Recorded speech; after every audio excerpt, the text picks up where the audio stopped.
Hello दोस्तों, मैं हिमांशु सिंह और आज मैं एक ऐसे लड़के की कहानी सुनाना चाहता हूं जिसने मात्र 23 साल की उम्र में अपने प्राणों की आहुति दे दी इस देश को आज़ाद कराने के लिए। जी हाँ दोस्तों, मैं शहीद आज़ाद भगत सिंह की कहानी आज सुनाने जा रहा हूं और मुझे पूरा यकीन है कि आज की इस कहानी को सुन के आपका खून खौल उठेगा, आपके रोंगटे खड़े हो जाएंगे, क्योंकि ये कहानी ही कुछ ऐसी है। मात्र 23 साल का उम्र। इस उम्र में आमतौर पर लड़के सोचते हैं कि कोई मुझे चाहने वाला मिले, कोई मुझे पसंद करे, कोई मेरी तारीफ करे, कोई मेरे साथ खड़ा रहे, या फिर इससे हटके मैं ये बन जाऊं, मैं वो बन जाऊं, मेरे पास इतनी प्रॉपर्टी हो, इतने पैसे हो। और वहीं एक ऐसा लड़का जो लोगों के बारे में सोचता है, अपने देश के बारे में सोचता है, देश को आज़ाद करने की बात सोचता है और इसी प्रयास में अपनी जान भी हंसते हंसते देता है। आज मैं उस लड़के की कहानी सुनाना चाहता हूं। 7 सितंबर 1907 में भगत सिंह का जन्म एक ऐसे परिवार में होता है जहां पहले से ही क्रांतिकारी होते हैं। इनके पिताजी, इनके चाचा जी हमेशा क्रांतियों में लगे रहते हैं अपने देश को आज़ाद करने के लिए, और उस वक्त वो कई बार जेल भी गए होते हैं। तो जिस दिन भगत सिंह का जन्म होता है उसी दिन ये दोनों लोग रिहा होकर घर भी आते हैं।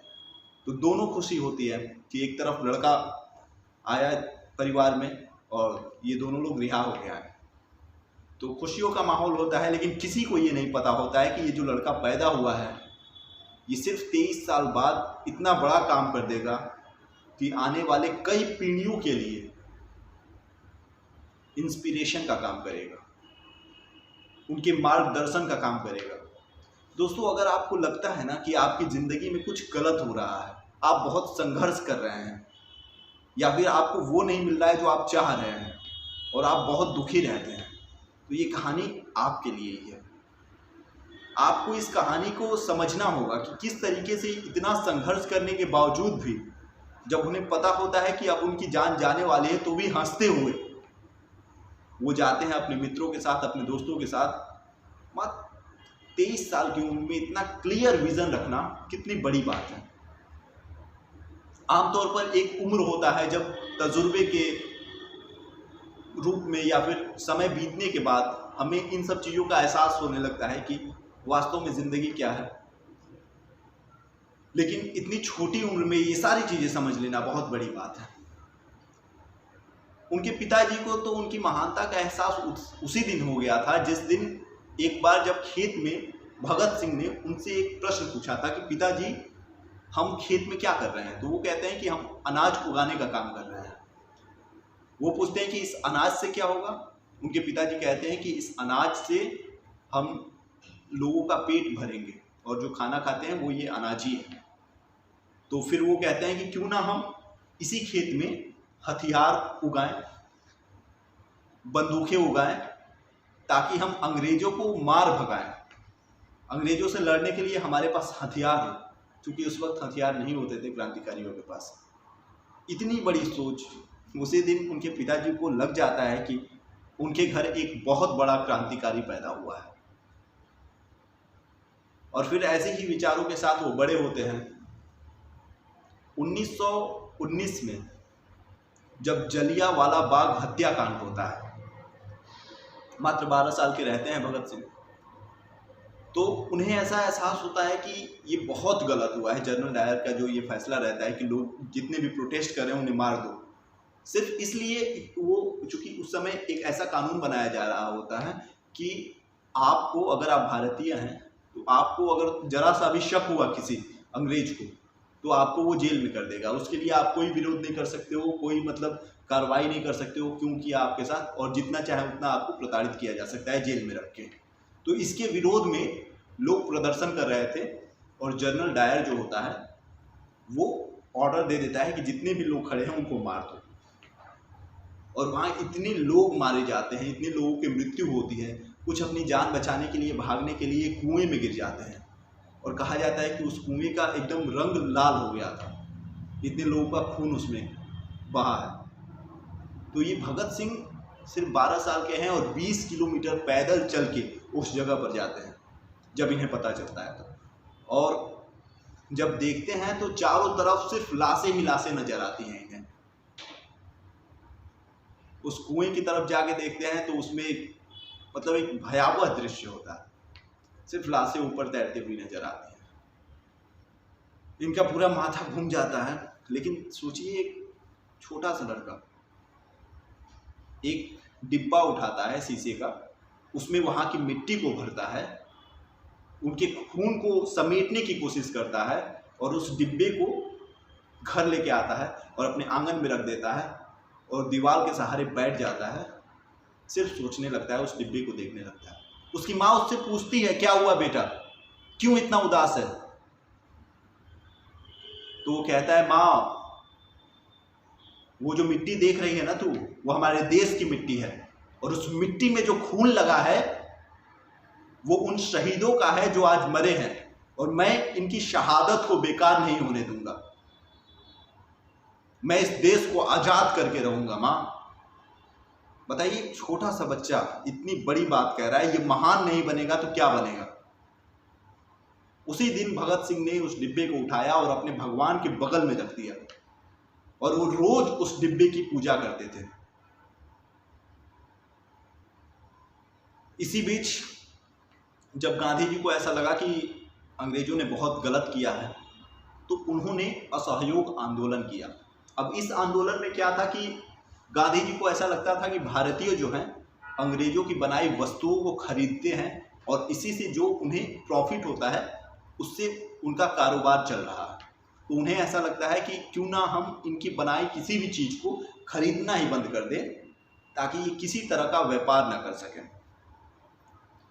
तो असहयोग आंदोलन शुरू होता है। भगत सिंह को भी बहुत अच्छा लगता है कि गांधी जी ने ऐसा कदम उठाया और उन्हें ऐसा लगने लगता है कि कहीं ना कहीं कुछ समय बाद हमारा देश अब आज़ाद होने वाला है।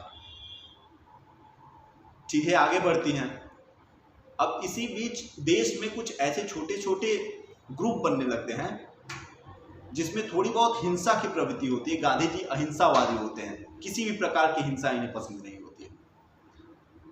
तो उसी में चौरी चौरा का एक कांड होता है जिसमें एक पुलिस के कर्मचारियों को मार दिया जाता है और वहाँ उसके पीछे भी एक वजह होती है।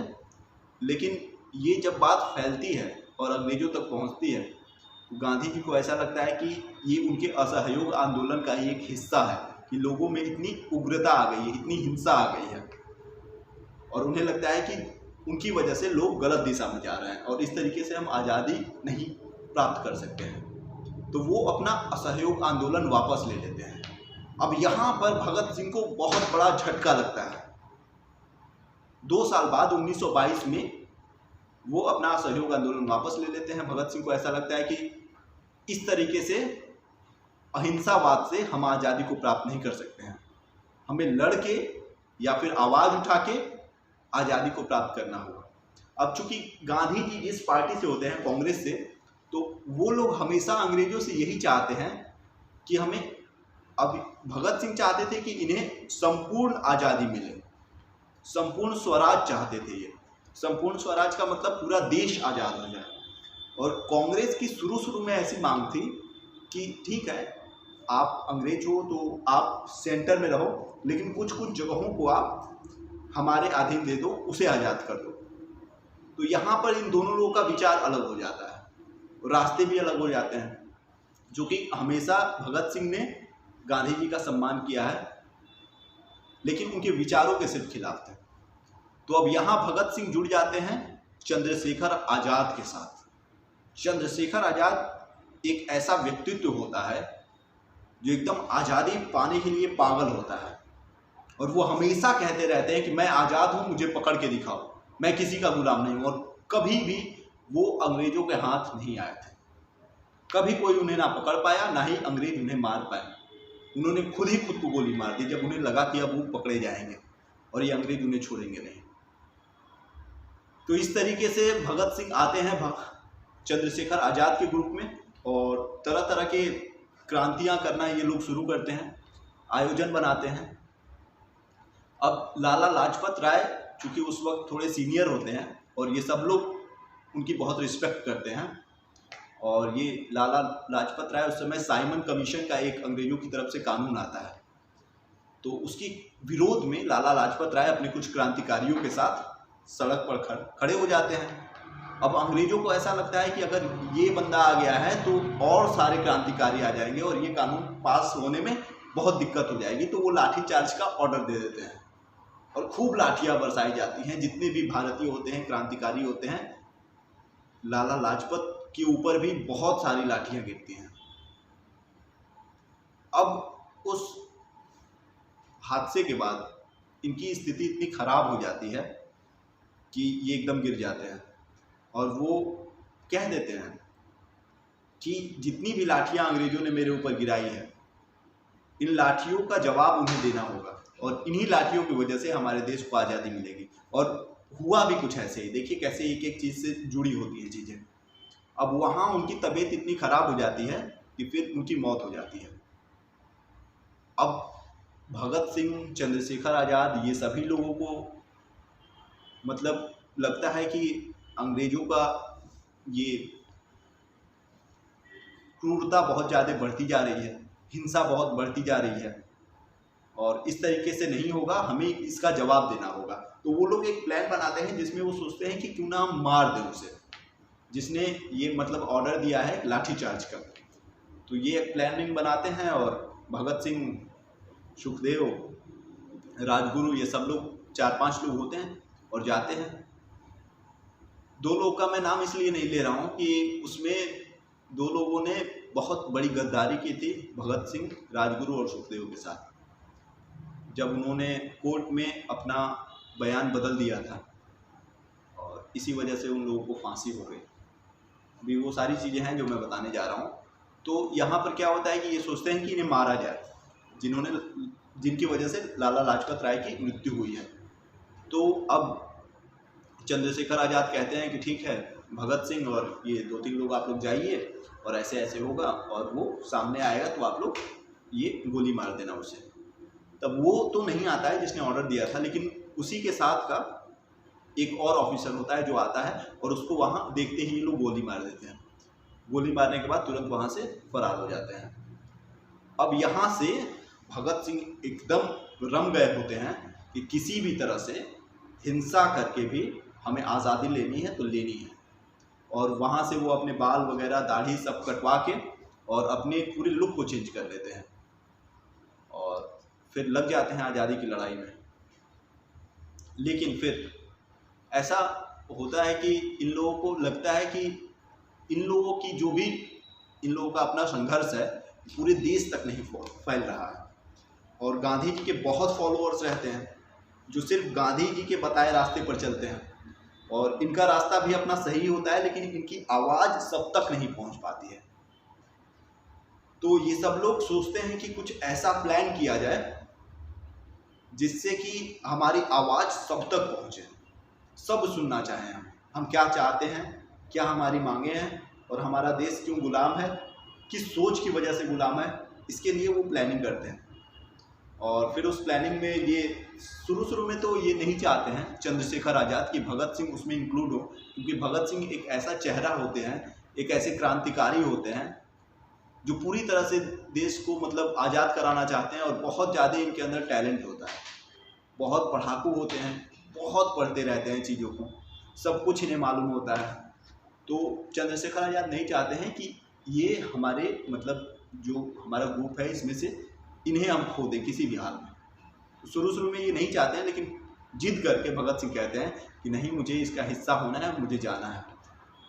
तो ये लोग एक प्लान बनाते हैं कि हम असेंबली में जाएंगे, वहाँ बम का धमाका करेंगे और वहाँ चिल्लाएंगे कि बहरों को सुनाने के लिए धमाका की ज़रूरत है।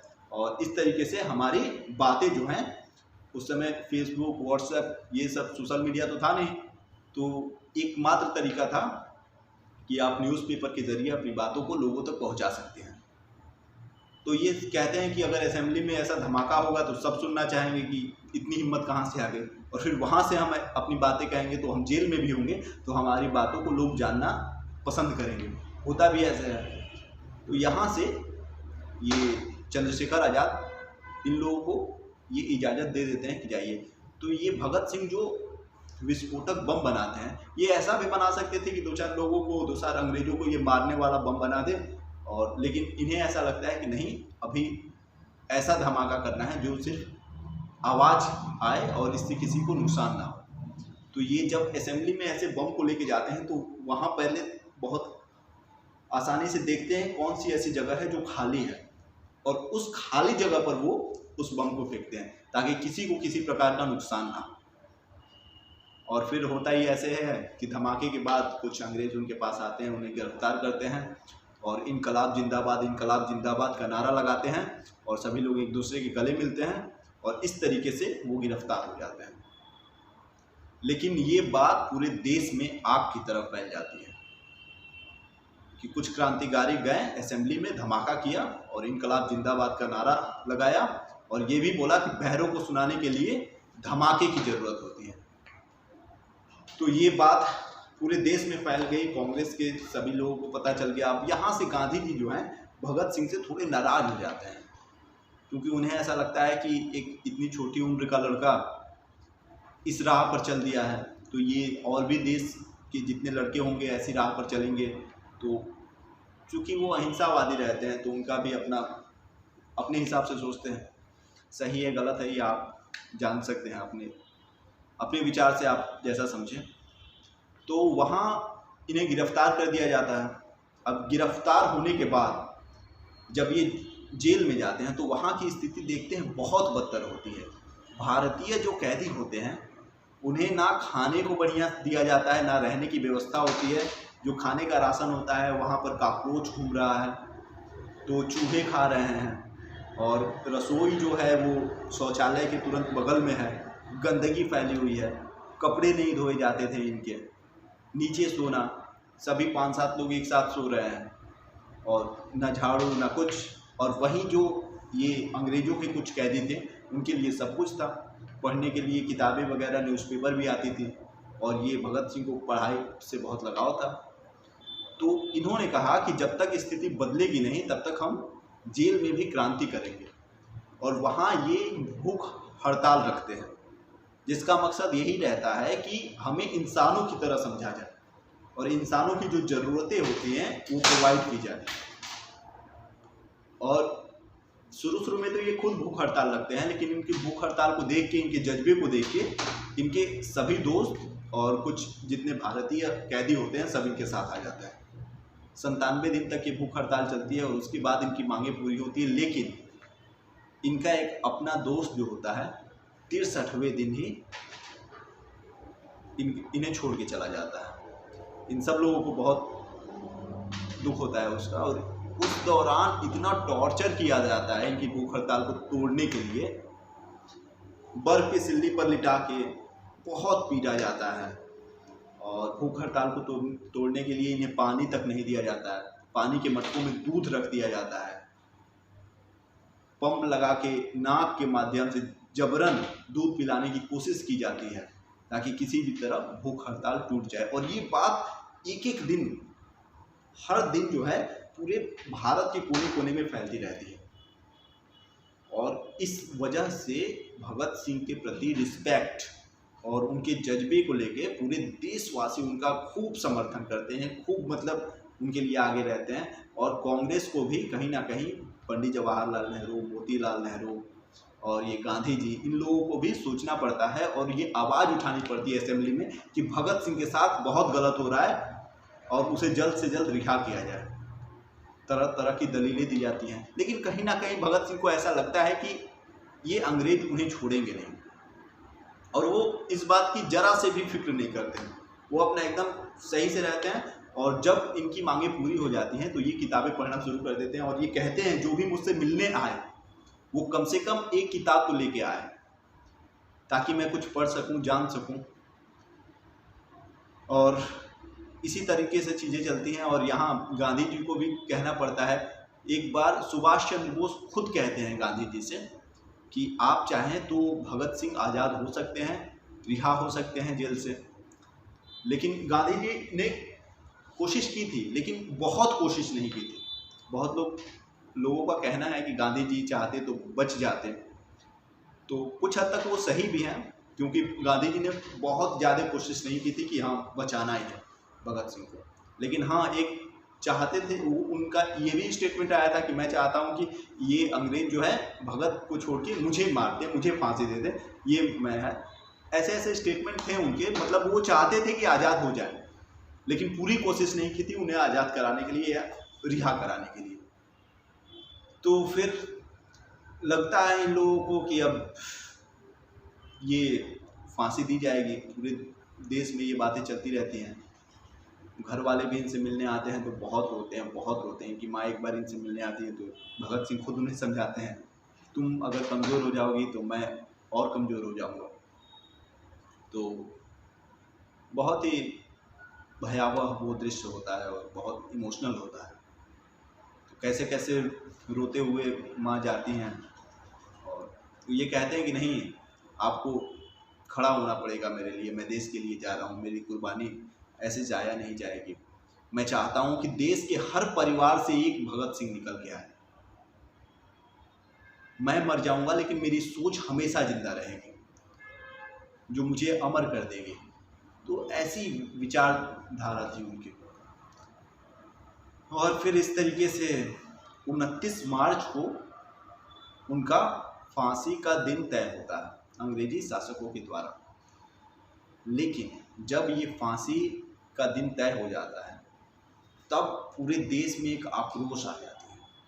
इन्हें बचाने के लिए लोग सड़कों पे उतर जाते हैं, प्रदर्शन होने लगते हैं, कांग्रेस पर दबाव बनाना शुरू हो जाता है, बड़े बड़े नेता इनके पीछे लग जाते हैं, कैसे भी भगत सिंह को बाहर निकाला जाए, इन्हें रिहा किया जाए। अंग्रेजों को लग जाता है कि जहां और 2-4 दिन हमने देर किया तो ये बात आगे बढ़ जाएगी। और इसी बीच चंद्रशेखर आज़ाद एक प्लान बनाते हैं कि हम जेल को तोड़ के उन्हें रिहा करेंगे। और ये कुछ हद तक ये प्लानिंग चलती भी है, लेकिन उनका एक जो साथी होता है बॉम्ब लेके गया होता है, और वो जो किल निकालना होता है वो किल पहले ही से ढीली होती है तो निकल जाती है और उसी वजह से वो हाथ भी फट जाती है। इस वजह से उनकी टीम ये टूट जाती है और ये लोग असफल हो जाते हैं काम करने में। तो लेकिन फिर बातें आगे बढ़ती हैं।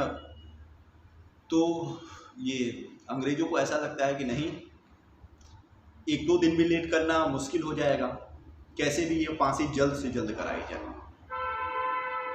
तो ये रात को ही 23 मार्च को इनकी फांसी का दिन तय कर देते हैं और चुपके से इन्हें फांसी दे देते हैं, जबकि 29 मार्च को फांसी की डेट रहती है।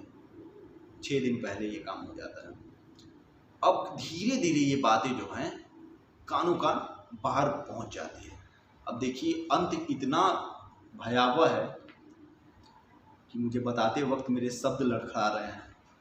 कहा जाता है कि फांसी देते वक्त जितने भी अंग्रेजी शासक थे वो सब मना कर रहे थे कि नहीं, रहने दो, मैं ये काम नहीं करूँगा। एक ने तो वो फांसी देने वाला जो होता है जल्लाद, उसने कह भी दिया था कि नहीं मैं नहीं करूँगा, तो उसे वहीं से हटा दिया गया था, दूसरे को बुला के और ये काम कराया गया था। इतनी क्रूरता थी अंग्रेजों में। तो अब फांसी हो जाती है।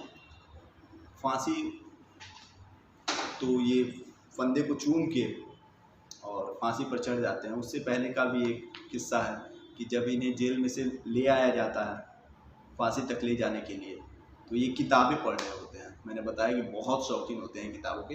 उस समय लेनिन की किताब पढ़ रहे होते हैं और वो एक स्टेटमेंट देते हैं कि तुम देख नहीं रहे हो कि एक क्रांतिकारी दूसरे क्रांतिकारी से बात कर रहा है, तो थोड़ी देर और रुक जाओ, मैं चलता हूँ।